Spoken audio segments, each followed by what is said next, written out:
Welcome back, everyone, to the adventures of Kered Larae. Alright, we've just done some trading with a merchant here. I've got resupplied. We have some new 4th level spell scrolls that we'd like to learn, including Remove Curse, Improved Invisibility, Greater Malison, and Emotion, which are all great spells.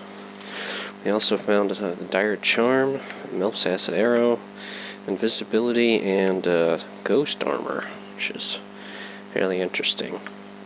But before I may just go about learning any of that, we should probably find a temple and buy ourselves some potions of intelligence in order to make Nature's servant awaits. the chance of learning it much higher, much easier. Yes, for You the want group. some whiskey?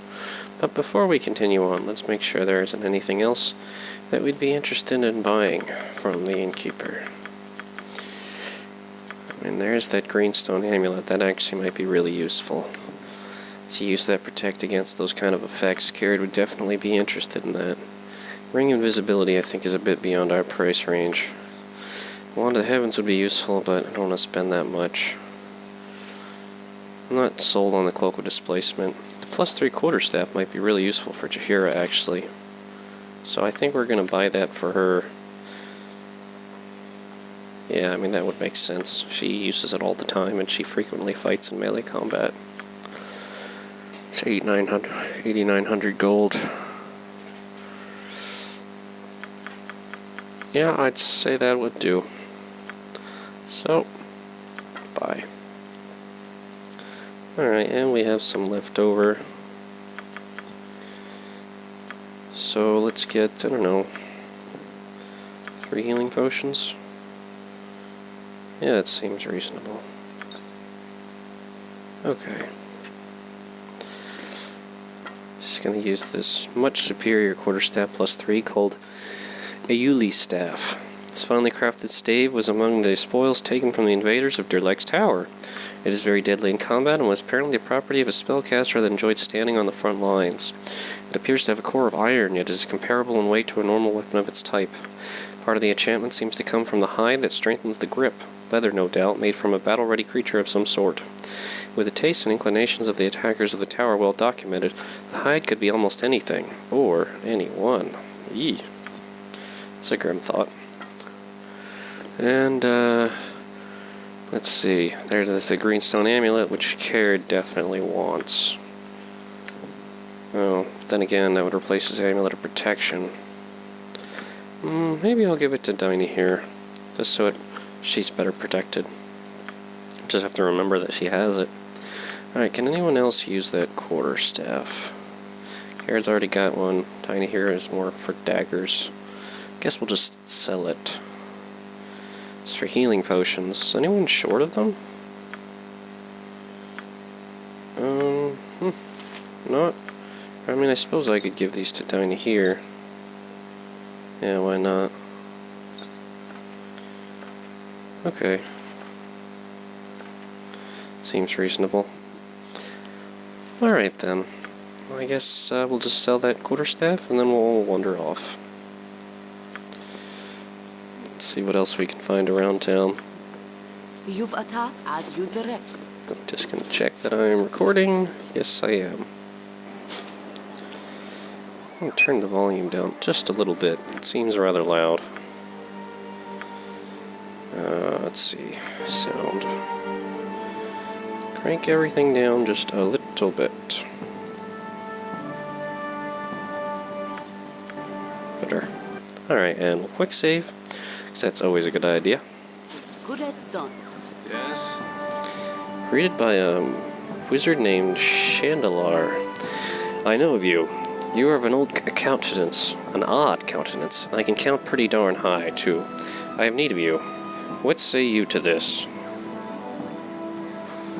Kered would say, I do not know who you are. Introduce yourself, and we shall see if I can help you. I am Chandelar, and I am the default benefactor of this place. My home is here, as are my major interests. I take interest in whatever comes this way, and you are very interesting indeed. I should like you to perform a task for me. A small thing, really, but something I do not have time for myself. I need for you to go to another place and retrieve an item of mine. Very simple, and if you succeed, I will think all the better of you. What say you to this?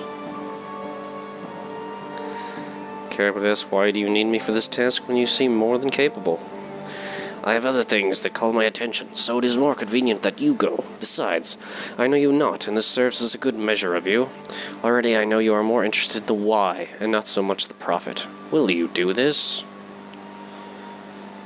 Well, Kered would say, not right now. I need time to prepare. Do not take long. This task needs attention soon. Kered would probably assume that he's asking for him to retrieve yet another item from Durlag's tower, which seems to be where everything is around here. Anything that's important.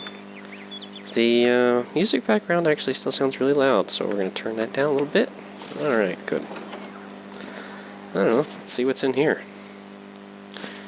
Oh, just some lady's house. Thorella? Oh, hello, miss. What's your tale? Greetings, adventurers. You must excuse me if I'm nary a happy word to share this day. There has been a loss in the family, you see. I guess Jaheira would say, worry not, lady. Is there anything that we could do to help? Unless you wish to search for my heir and son, then no. Tell us the tale and we might be able to help, adds Kered. I have, or perhaps I should have, had, a son named Dalton. He fell in with a crew of adventurers from Waterdeep. Dalton was always obsessed with the idea of being a hero. Alas, he has neither the brains nor the ability. Such is a mother's lot in life, however, to watch her children perform acts of idiocy despite her warnings or concerns. My poor boy took those acts of idiocy to the extreme. He and his thick-skulled cohorts took it upon themselves to plumb the depths of Durlag's tower. They bought a ward stone from the shyster, Calkin, and made ready to leave.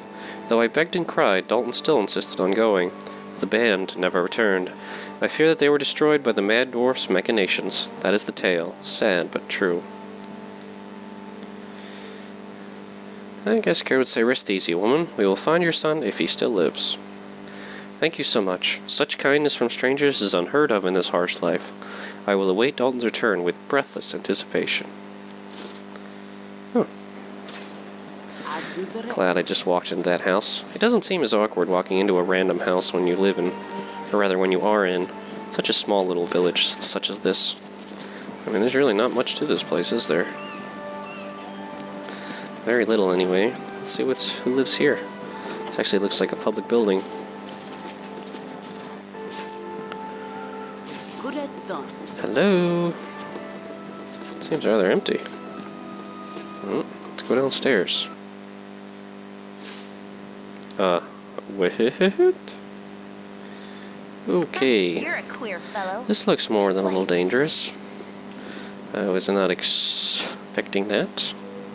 False door. Behind it is solid rock.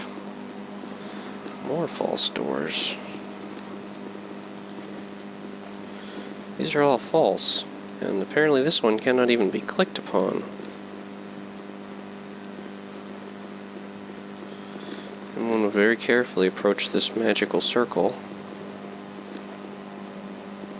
At least it looks magical.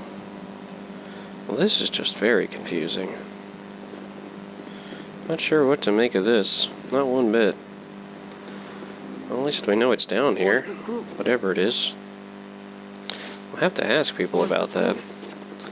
The rest of this just seems an empty warehouse. I'm gone. Anyone would probably take the opportunity to sneakily inspect some of its interior, because she's a thief like that, and rather compulsive. Anything fun, Imoen? Oh, no thievery for you. Alright, everybody's gonna walk out.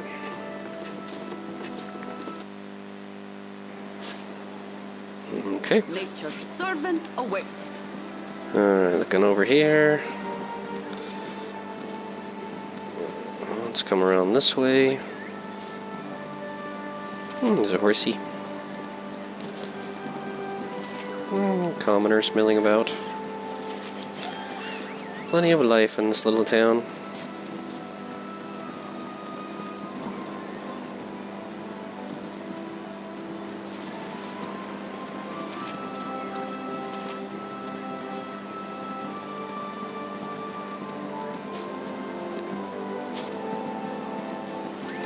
Fenris. Away with you, beggar. A pleasant day to you all. My name is Fenris Bolden. I'm honored to have you speak with me. How may I be of assistance? I'm pleased to meet you. Have you gone on the tour of Durlag's Tower? Indeed I have. 'Twas a wonderful tour, although somewhat steep in price. Why do you ask? Perhaps you are entertaining thoughts of following in my footsteps? And I'd say we thought that you might find the time to share some of your knowledge of the tower and of the tour. The tale of that ill-fated tower is a fascinating one. Durlag Trollkiller, a great dwarven hero, built the tower. Over a long and successful career, Durlag amassed a great hoard of treasure. Rumors spoke of rooms full of gems and a great hall strewn with dusty heaps of gold coins. With the aid of hired dwarves, Durlag dug many chambers and passages in the tower and raised a lone tower above it, planning it as a seat where he could found a dwarven community and grow old in peace, surrounded by happy, prosperous kin. Instead, doppelgangers, organized and aided by foul mind flayers, slew and impersonated Durlag's companions. After the shock dwarf discovered the first impersonation, he was attacked by all the others and spent a terror-filled 10-day frantically fighting through his own fortress, chased by monsters who wore familiar forms but sought his death. In the end, alone and victorious, he was powerless to stop the fleeing Illithids. Fearful they returned, Durlag hired the finest craftfolk he could find, and began to rebuild his tower, and the tor beneath it, as an elaborate succession of traps, magical wards, secret passages, sliding prison chambers, and triggered weapons. For several centuries things went on like this, as the increasingly eccentric Durlag lived on fungi and, it is cruelly whispered, the bodies of intruders. At length he died, and presumably his bones still lie in some inner room, guarded by thousands of deadly traps. After having seen the first few rooms of the tower myself, I can say that it must be as dangerous as the legends portend. It is a fascinating place to visit, and I strongly recommend that you take a tour. I must be off now. Farewell, and enjoy the tour. Well, he was incredibly helpful. Gave a lot of interesting information. He lives here. Maybe we can go and talk to him. I must be speaking to you. Listen, please. Approached by another fellow who says, "Oh, hello, friends. It is a pleasure meeting you. You are heroes for Sword Coast. I am long way to meet you. I am Mendas of Waterdeep, quester of small truth in this land. I am in need of favor from you. I am in need of favor from you. I have a money for pay and a big heart for friendship. Can you help a gentle fellow in search for knowledge?" Kered would say, "Knowledge is a worthy pursuit, my friend. I will help, if I can. Tragic things that happening in this unfair, world. The men with power, they hurt the men with none. They destroy things that teach us better life. I tell you true, it would be better if these men are not born. This merchant league, these bad men, they find the island to the west. The island is a broken ship, shipwreck. Very old shipwreck, they say."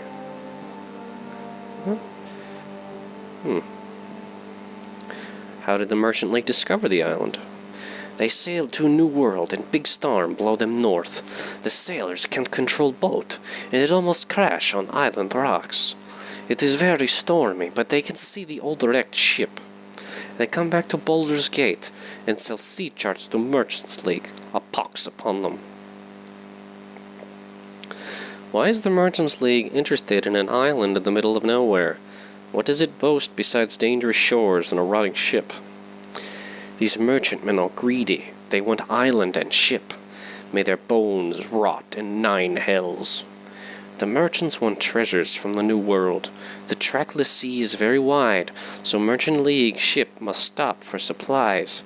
They would stop at Evermeet, but Elf Place is north, too much. Only place to stop is Sundra on Lantan, but fees are very expensive. Merchantmen lose money too much in Sundra. The merchant sailors see more than shipwreck on island. They see big harbor also. They want to turn this harbor into a new stop for ships from Waterdeep or Baldur's Gate. What about the shipwreck? The Merchants League sailors see markings on the ship. The shipwreck hero is Balduran's. These men think that Balduran had much treasure on his final voyage. Maybe this is true, but ship also has many artifacts. These things hold knowledge of Balduran's fate. I wish to recover the ship's logbook. I will solve mystery of Baldur's final voyage. Merchant League will destroy my artifacts to get treasure. This must not happen. If you help me, I get things precious to me, you get treasure, merchantmen get nothing. You will help, yes?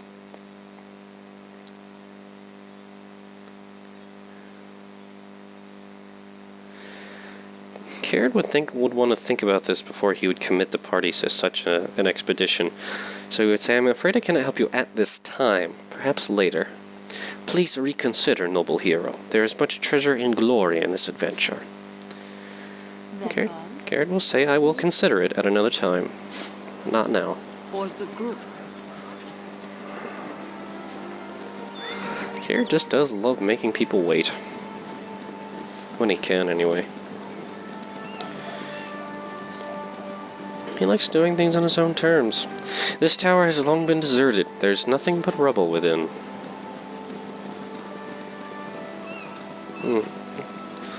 Looks like it might have been a nice lighthouse once. No longer operational, it seems. No, looks like we can't go north. And we certainly can't go west, unless we have a boat.